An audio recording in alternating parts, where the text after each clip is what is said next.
Hello, hello, hello. Yes, it's great, yes, to be in the presence of you. Once again, I want to thank you for allowing me and to come under the name of KG Furrows Roundtable to do some teaching today. I want to thank you for that. I'm be teaching once again. I'm still in the book of Genesis. Before I get started, though, I always got to help myself get warmed up. Hold on.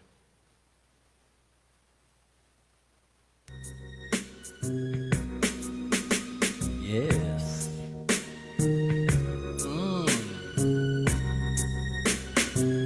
Feeling the beat.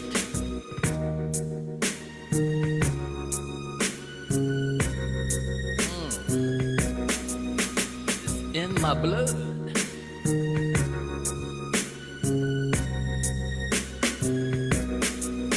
I'm so tired of playing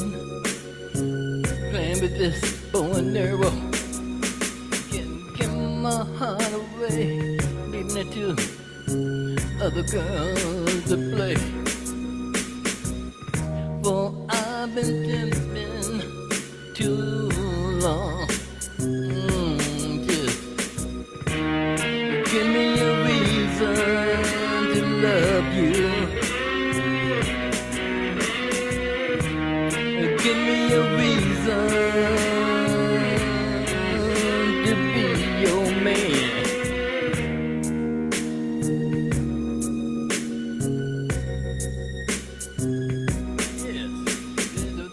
Your man.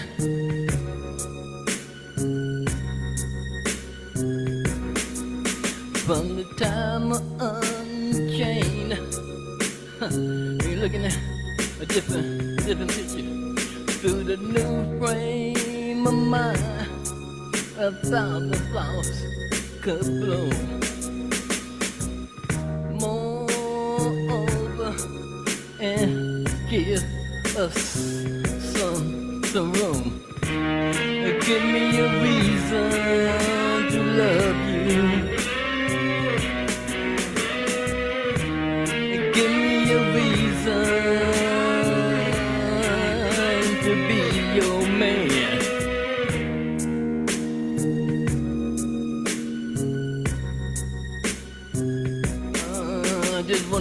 I wanna be your man, baby. Here we go. Here's the beat.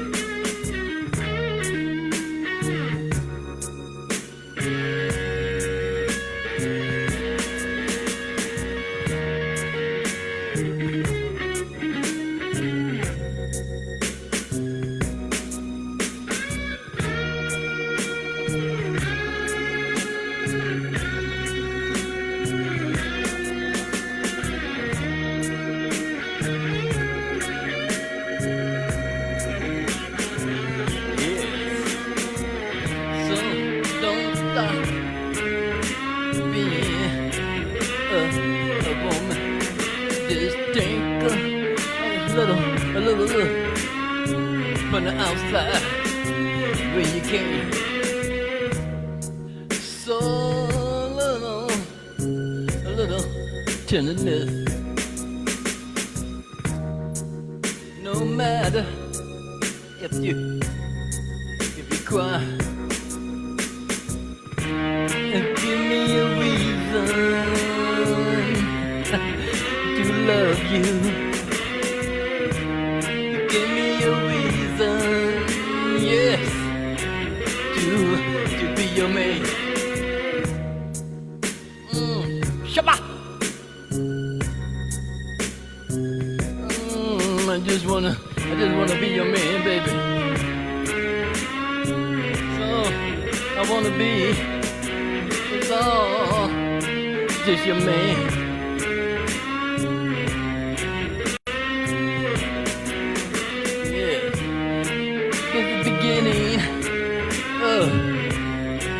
Forever. Ooh, sure.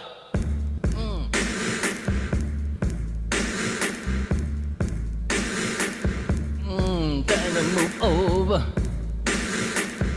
So, what is gonna be, baby?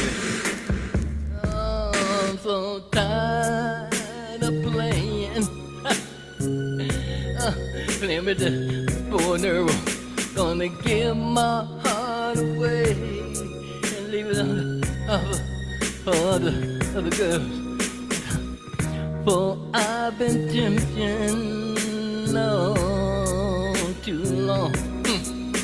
Just give me a reason to love you. Yes, give me a reason to love you. I like that song. Just gonna speak for a moment.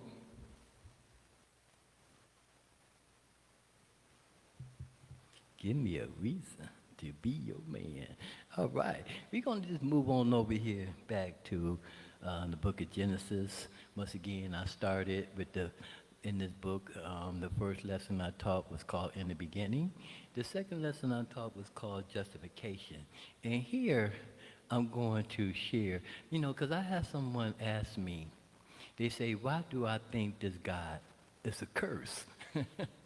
Well, I'm getting ready to share according to this book. Has not, once again, nothing to do with anybody's belief, anybody's religion, or none of that. I'm not here to change your belief or to tell you what religion to believe in. I'm only talking about the knowledge of this book, because one thing I don't do, I don't change it. And this book likes to be changed. It likes to be changed so much, there's like about 50 different Holy Bibles out now because they like changing stuff in this book. But I'm not going to change it. I'm going to actually teach on the knowledge according to exactly what it's saying. I'm not going to justify it. Okay?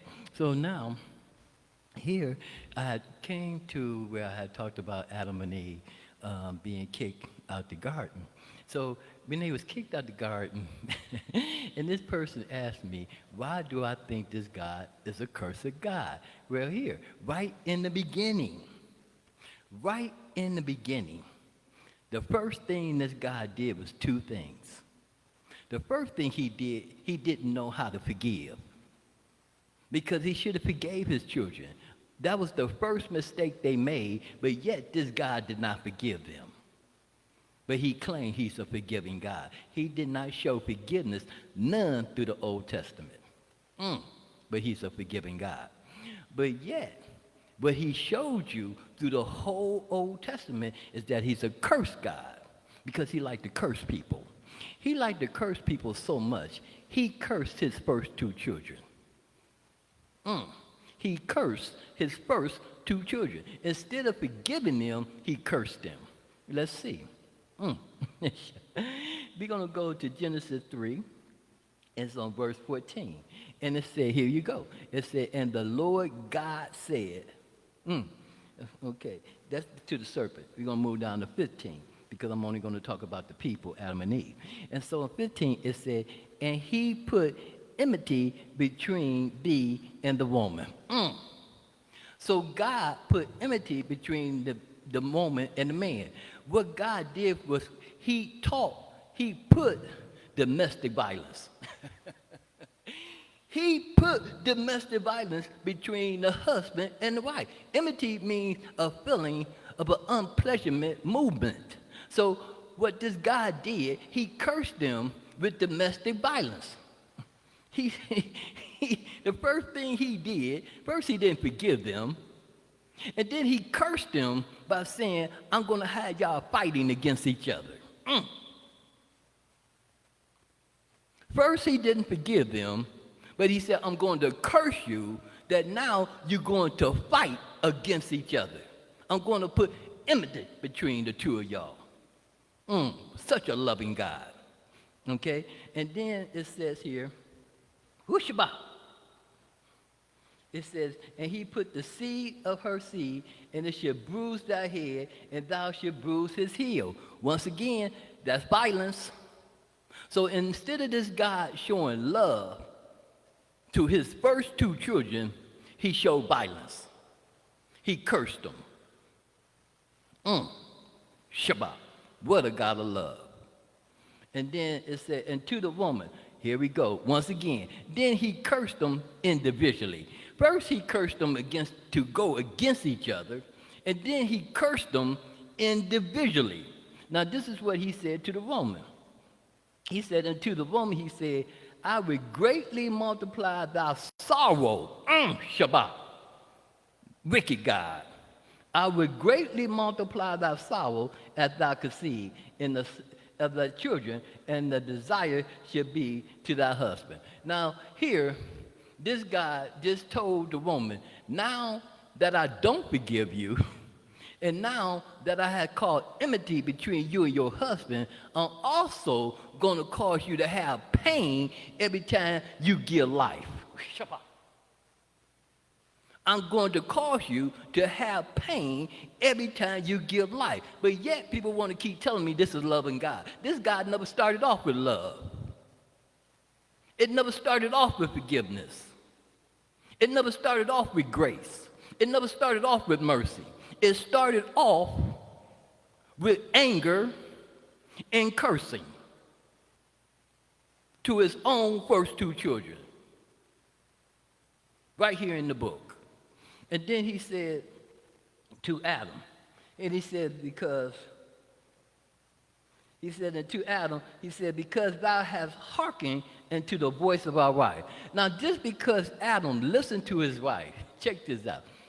Because Adam listened to his wife, once again, this God called punishment upon the man. It says, and the wife, and he eaten of the tree of which commanded thee, saying, thou shalt not eat. Curse is the ground for the snake. Its sorrow shalt thou eat of it. Thou also thirst in the sweetness of the face that shall bring unto thee. And then he told the man that now your curse is going to be that now you're going to toe the line, the land. So what God put upon the man curse, he said, now for you to gain anything on this planet, you're going to have to sweat from your brow. Which means you're going to have to put your life on the line to receive it.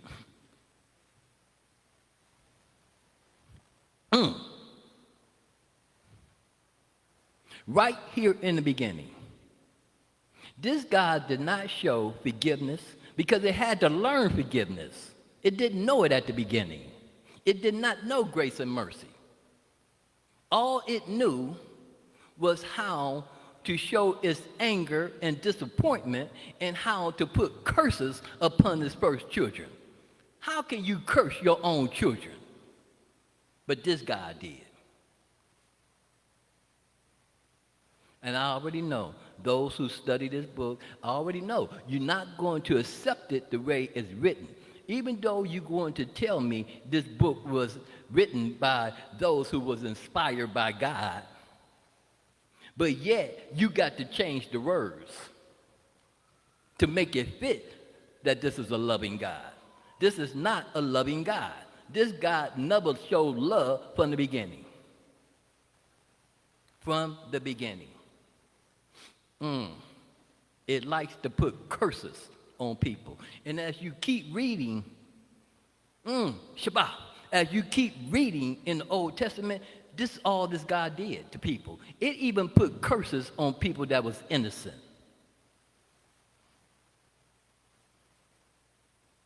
It put curses on people that are innocent. Now, this God, once again, I'm going to close with this. This God started domestic violence because he put the man against the woman, knowing that a woman can't defeat a man. But yet, he put enmity between the two of them. And then he cursed them. And then he had the one he claimed that's going to be the father of all nations. He had him go into another person's house and lie. And because this person lied, this person who welcomed him into their house had to suffer, once again, the curse of that God. It's called Abraham. His name was Abram when he went to Egypt. And one thing about the Egyptians, go back and read the book. The Egyptians never left their land to go get nan Hebrew, to go get nan Jew, and bring them back to their country. Every last Hebrew, every last Jew, they walked in freely. But yet, This book want to tell you that the Egyptians, that the Egypt worshiped a false god, a bad god. Well, when I look at this book, if they worship a false god, that false god did way more for them than this God did for them, because they already lived. Shabbat. They already lived in houses and homes and modern technology. So that false god gave them a lot of knowledge. This God didn't give them knowledge at all. The only knowledge this God gave to them, he told them, this is what I'm going to do for you. You got to go take it from somebody. Because he wasn't smart enough to do it from the beginning. He had to show his people how to take it for someone else, because he wasn't powerful enough to give it to them themselves. It's right here in the book. Once again, I am not debating on somebody's belief. I'm not trying to change your belief. You can believe whatever you want to believe. I'm not debating that. I'm only sharing knowledge, wisdom, and understanding of what this book is truly saying. I don't justify it. I don't turn words around. I don't add words to it. I take the story exactly for what it's saying. I do not justify this God to try to make him look good. I don't have to justify my God. My God is love. I don't have to do anything to try to justify him to make it look good. He's already good. I don't have to say anything. Once I say my God is love, boom, that's it. Because there's nothing else that he shows besides love. This God does not. This God, he don't show love.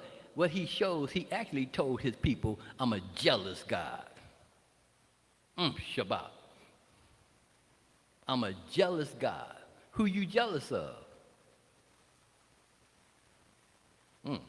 Once again, thank you for listening to KG Furrow's Roundtable. I am not here to debate against any person that's out here.